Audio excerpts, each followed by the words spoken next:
नमस्कार दोस्तों, आज हम डिस्कस करेंगे प्रॉपर्टी प्लांट एंड इक्विपमेंट, वो अहम लाइन आइटम बैलेंस शीट का जिसके ऊपर सबकी नज़र है।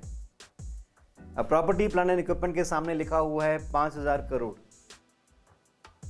क्या समझूं मैं इस बात से? इस 5,000 करोड़ का क्या मतलब है? मैं बैलेंस शीट देख रहा हूं और बैलेंस शीट में नज़र आता है कि इनके पास प्रॉपर्टी प्लांट एंड इक्विपमेंट है 5,000 करोड़ के। क्या ये समझूं कि इस कंपनी को 5,000 करोड़ रुपए मिलेंगे? और मिलेंगे तो कैसे मिलेंगे? क्या इनको बेच देना चाहिए प्रॉपर्टी प्लांट एंड इक्विपमेंट तो 5,000 करोड़ इनके हाथ में आ जाएंगे? अगर बेचना ही था तो खरीदा ही क्यों? अगर हम किसी आइटम को बेचने के लिए खरीदते हैं, रोजमर्रा में बेचते और खरीदते हैं, वो हमारी इन्वेंट्रीज का हिस्सा होता है। पर अगर ये प्रॉपर्टी प्लांट एंड इक्विपमेंट भी दिखाई दे रहा है तो कुछ तो बात होगी अलग, जो हमें ये बैलेंस शीट बताना चाह रही है। तो बात यह है कि हम इसे यूज करेंगे और हमें इकोनॉमिक बेनिफिट्स होंगे। तो 5,000 करोड़ से क्या समझूं कि 5,000 करोड़ के ही बेनिफिट होंगे या ज्यादा होंगे? हमने जब ये एसेट्स खरीदे थे इस उम्मीद से खरीदे थे कि अगर मैं 5,000 करोड़ इसमें इन्वेस्ट करता हूं, इसकी वजह से मैं गुड्स प्रोड्यूस कर पाऊंगा, सर्विसेज दे पाऊंगा, जिसकी वजह से मुझे 5,000 करोड़ से ज्यादा के इकोनॉमिक बेनिफिट्स मिलेंगे।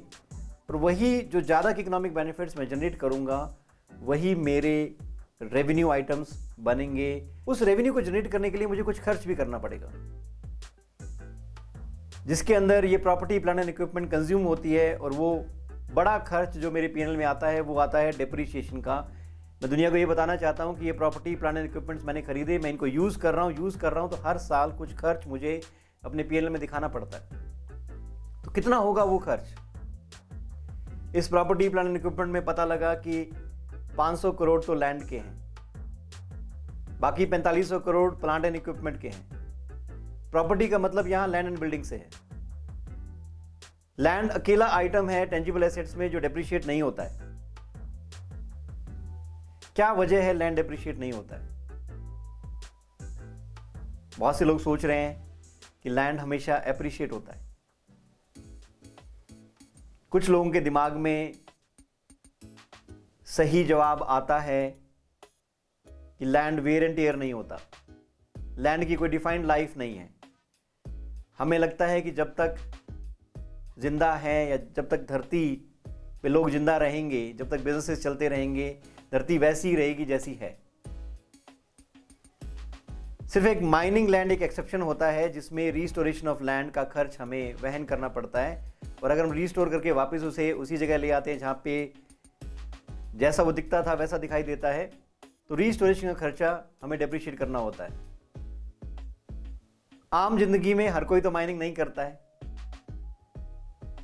बाकी कंपनियां जो माइनिंग नहीं करती हैं उनकी बुक्स में भी लैंड एंड बिल्डिंग होते हैं, पर वो लैंड को डेप्रिशिएट नहीं करते हैं क्योंकि कोई बेसिस नहीं है जिसके बेसिस पे लैंड को डेप्रिशिएट किया जा सके।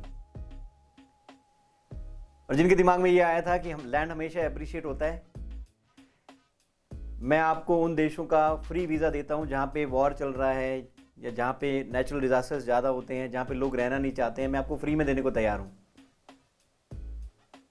आज के दिन भी कई ऐसे देश होंगे जहां से लोग भाग रहे हैं और वहां का लैंड खाली पड़ा है, आप चाहें तो जाके फ्री में कल्टीवेट कर सकते हैं, रह सकते हैं, पर बम का खतरा है।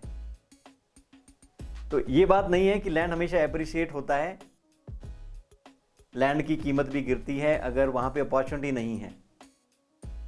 लैंड की कीमत तभी बढ़ती है अगर वहां पे अपॉर्चुनिटीज ज़्यादा होती हैं। उम्मीद होती है कि जितना हम खर्च करेंगे उससे ज़्यादा के इकोनॉमिक बेनिफिट्स हमें मिलेंगे, तभी कोई लैंड में इन्वेस्ट करने को तैयार होता है।